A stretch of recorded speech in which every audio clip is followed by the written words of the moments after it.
اعوذ باللہ من الشیطان الرجیم بسم اللہ الرحمن الرحیم۔ تسمیہ یعنی بسم اللہ الرحمن الرحیم کو نماز میں سورہ فاتحہ سے پہلے پڑھنا ایک علمی بحث ہے، لیکن مختصر کر کے سمیٹ کر بیان کرنے کی کوشش کرتے ہیں۔ اس میں حضرات فقہا رحمہم اللہ کے 4 قول ہیں۔ پہلا، حضرت امام مالک رحمۃ اللہ علیہ یہ فرماتے ہیں کہ سورہ فاتحہ سے پہلے بسم اللہ کو نہیں پڑھنا ہے مطلق، اس لیے کہ ان کے نزدیک یہ قرآن کریم کی آیت ہی نہیں ہے۔ ان کے استدلال 2 باتوں سے ہے۔ ایک، ان احادیث سے وہ استدلال کرتے ہیں جن احادیث میں یہ آیا ہے، جس کا ذکر کچھ آگے آ جائے گا، کہ آپ صلی اللہ علیہ وسلم قرات کو الحمدللہ رب العالمین سے شروع فرماتے تھے۔ تو ان احادیث سے وہ فرماتے ہیں معلوم ہوتا ہے کہ آپ صلی اللہ علیہ وسلم بسم اللہ نہیں پڑھتے تھے نماز میں سورہ فاتحہ سے پہلے۔ اور دوسرا، وہ فرماتے ہیں وہ چونکہ ساری زندگی مدینہ منورہ میں رہے، تو وہ فرماتے ہیں کہ مدینہ منورہ میں مسجد نبوی کے اندر جتنے ائمہ آئے ہیں آپ صلی اللہ علیہ وسلم اور آپ کے بعد جتنے ائمہ آتے رہے ہیں، تو ان میں سے کسی نے بھی سورہ فاتحہ سے پہلے بسم اللہ نہیں پڑھی ہے، تو اس لیے بسم اللہ نہیں پڑھی جائے گی۔ ان دونوں باتوں کا جواب باقی جمہور امت کی طرف سے یہ ہے کہ جن احادیث میں وارد ہے یا مسجد نبوی کے اندر جو نہ پڑھنے کا رواج ہے، تو اس کا یہ مطلب نہیں ہے کہ بسم اللہ کو بالکل نہیں پڑھا جائے گا، بلکہ یہ ہے کہ اس کو آہستہ سے آپ صلی اللہ علیہ وسلم پڑھتے تھے، یا باقی جتنے ائمہ خلفائے راشدین ہوتے تھے تو زور سے نہیں پڑھتے تھے نماز میں، اس کا زور سے سورہ فاتحہ کے ساتھ جہرن نہیں پڑھتے تھے، لیکن آہستہ سرن پڑھتے تھے۔ دوسرا قول حضرت امام شافعی رحمۃ اللہ علیہ کا ہے، اور صحابہ میں سے اس کو حضرت عبداللہ ابن عمر، حضرت عبداللہ ابن زبیر رضی اللہ تعالی عنہما نے اختیار کیا ہے، اور وہ یہ کہ سورہ فاتحہ سے پہلے بسم اللہ کو جہری نمازوں میں جہرن پڑھا جائے گا، زور سے پڑھا جائے گا۔ جیسے سورہ فاتحہ کو زور سے پڑھتے ہیں، بالکل اسی طرح بسم اللہ الرحمن الرحیم کو، بسم اللہ کو بھی زور سے پڑھا جائے گا، اس کو بھی زور سے پڑھیں گے۔ ان کا استدلال کچھ تو احادیث سے ہیں، ان میں سے کچھ احادیث کا ذکر پہلے ہو گیا۔ ام المومنین ام سلمہ رضی اللہ تعالی عنہا سے پوچھا گیا کہ آپ صلی اللہ علیہ وسلم کی قرات کیسے ہوتی تھی، تو انہوں نے فرمایا کہ کان رسول اللہ صلی اللہ علیہ وسلم یقطع قراءتہ آیتاً آیتاً،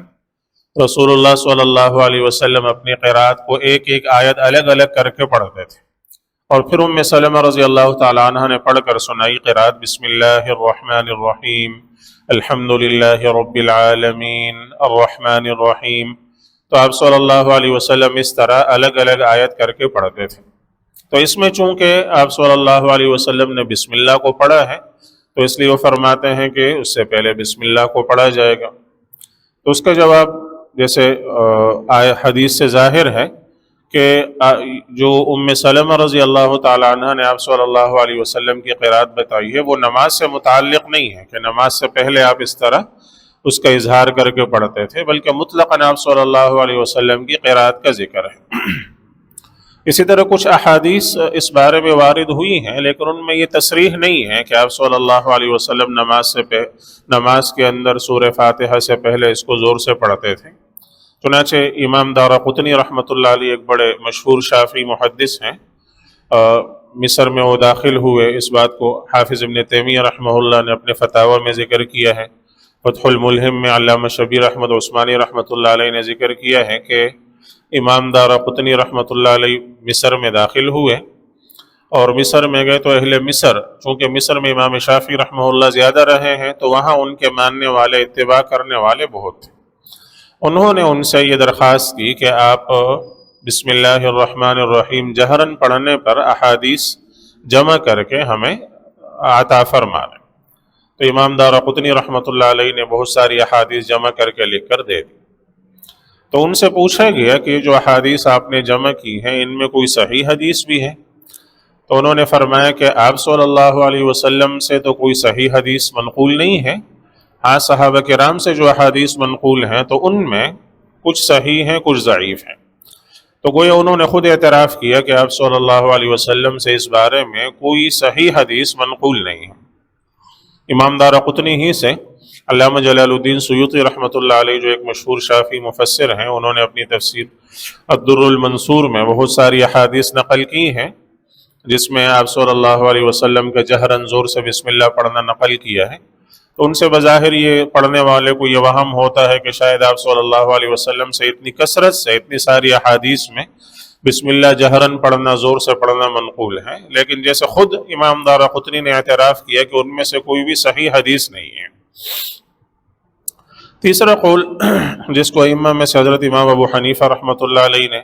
اور امام احمد بن حنبل رحمۃ اللہ علیہ نے اختیار کیا، صحابہ کرام میں سے حضرات خلفائے راشدین ابو بکر، حضرت عمر، حضرت عثمان، حضرت علی رضی اللہ تعالی عنہم، اور اسی طرح دیگر اکابر صحابہ کرام حضرت انس بن مالک، حضرت عائشہ رضی اللہ تعالی عنہم اجمعین نے اختیار کیا ہے، وہ یہ کہ سورہ فاتحہ سے پہلے بسم اللہ الرحمن الرحیم کو جہری نمازوں میں، سری نمازوں میں سب میں پڑھا جائے گا، لیکن آہستہ آواز میں پڑھا جائے گا، سرن پڑھا جائے گا، اس کو جہرن زور سے نہیں پڑھا جائے گا۔ اس کو اکثر ائمہ نے اور اختیار کیا ہے اور اس پر اکثر امت کا عمل بھی رہا ہے۔ اس بارے میں احادیث بہت ساری ہیں۔ حضرت انس بن مالک رضی اللہ تعالیٰ عنہ سے صحیح بخاری، صحیح مسلم اور جامع ترمذی، سنن نسائی وغیرہ میں احادیث الفاظ کے تھوڑے بہت اختلاف کے ساتھ یہ حدیث بکثرت منقول ہے کہ انہوں نے فرمایا صلیت خلف رسول اللہ صلی اللہ علیہ وسلم و ابی بکر و عمر و عثمان کانوا یستفتحون القراءۃ بالحمد للہ رب العالمین، کہ میں نے رسول اللہ صلی اللہ علیہ وسلم کے پیچھے نماز پڑھی، حضرت ابو بکر رضی اللہ عنہ کے پیچھے پڑھی، حضرت عمر رضی اللہ عنہ کے پیچھے، حضرت عثمان رضی اللہ عنہ کے پیچھے پڑھی، تو وہ سب کے سب قراءت کی ابتدا الحمد للہ رب العالمین سے کیا کرتے تھے۔ بسم اللہ الرحمن الرحیم کو نہ وہ پہلے زور سے پڑھتے تھے سورہ فاتحہ سے پہلے اور نہ سورہ فاتحہ کے بعد، اور بعض روایت میں ان سے تصریح منقول ہے کہ انہوں نے فرمایا وہ بسم اللہ کو آہستہ پڑھا کرتے تھے، بسم اللہ الرحمن الرحیم کو آہستہ پڑھا کرتے تھے۔ اسی پر اکثر امت کا عمل چلا آ رہا ہے، آج تک جو آپ دیکھتے ہیں تو نمازوں میں اسی پر اکثر امت کا عمل چلا آ رہا ہے، تو یہی زیادہ صحیح اور راجح ہے، اور اسی پر بکثرت احادیث منقول ہیں، صحیح احادیث کہ آپ صلی اللہ علیہ وسلم بسم اللہ الرحمن الرحیم کو آہستہ پڑھ کر پھر اس کے بعد الحمدللہ رب العالمین سے قرات کو زور سے شروع فرماتے تھے۔ چوتھا قول ان دونوں کا مجموعہ ایک طرح سے ہے، جس کو فقہا میں سے امام اسحاق ابن راہوے اور قاضی ابن ابی لیلہ اور علامہ ابن حزم ظاہری رحمۃ اللہ علیہ مجمعین نے اختیار کیا ہے۔ وہ فرماتے ہیں کہ نمازی کو جہری نمازوں میں اختیار ہے کہ اگر وہ چاہے تو زور سے بسم اللہ الرحمن الرحیم پڑھ لے، اگر وہ چاہے تو آہستہ پڑھ لے، تو زور سے اور آہستہ پڑھنے میں وہ اختیار دیتے ہیں۔ یہ گویا ایک طرح سے انہوں نے کوشش کی ہے جمع کرنے کی ان تمام احادیث کو جس میں زور سے بسم اللہ پڑھنے کا ذکر آیا ہے یا جس میں آہستہ آواز سے پڑھنے کا ذکر آیا ہے۔ تو اگر تو اس کا حاصل یہ ہے کہ نماز دونوں صورتوں میں ہو جائے گی تب تو کوئی شک نہیں ہے، واقعتاً ایسا ہی ہے۔ کسی نے بسم اللہ الرحمن الرحیم زور سے پڑھ کر نماز پڑھی ہے تب بھی اس کی نماز ہو گئی، کسی نے اس کو آہستہ پڑھ کر الحمدللہ رب العالمین سے قرات شروع کی ہے زور سے، اس کی بھی نماز ہو گئی، اس میں تو کوئی اختلاف نہیں ہے، یہ تو اپنی جگہ درست ہے۔ لیکن اگر برابر ہونے سے مراد یہ ہے کہ دونوں بالکل برابر ہیں عمل کے اعتبار سے بھی اور سنت ہونے کے اعتبار سے بھی، تو یہ بات درست نہیں ہے۔ پیچھے جیسے گزر گیا کہ بکثرت اس باب میں احادیث منقول ہیں کہ آپ صلی اللہ علیہ وسلم بسم اللہ الرحمن الرحیم کو آہستہ پڑھا کرتے تھے اور پھر الحمدللہ رب العالمین سے قرات زور سے شروع فرمایا کرتے تھے، تو اس لیے راجح تو یہی ہے۔ ہاں لیکن عمل جس پر کر لیا ہے، نماز بہرحال سب کے نزدیک ہو گئی ہے، نماز پر کوئی اثر اس سے نہیں پڑتا، اور نماز نہ اس سے مکروہ ہوتی ہے نہ اس میں کوئی خرابی پیدا ہوتی ہے، نماز درست ہو جاتی ہے۔ مسنون عمل یہی ہے کہ اللہ اکبر کہنے کے بعد سبحانک اللہم و بحمدک اس کو آہستہ پڑھیں گے، اعوذ باللہ من الشیطان الرجیم اس کو آہستہ پڑھیں گے، بسم اللہ الرحمن الرحیم اس کو آہستہ پڑھیں گے، اور پھر اس کے بعد الحمدللہ رب العالمین سے جہری قرات شروع کریں گے۔ تو یہ اس میں تفصیل ہے۔ اللہ سبحانہ و تعالی ہم سب کو سمجھ اور عمل کی توفیق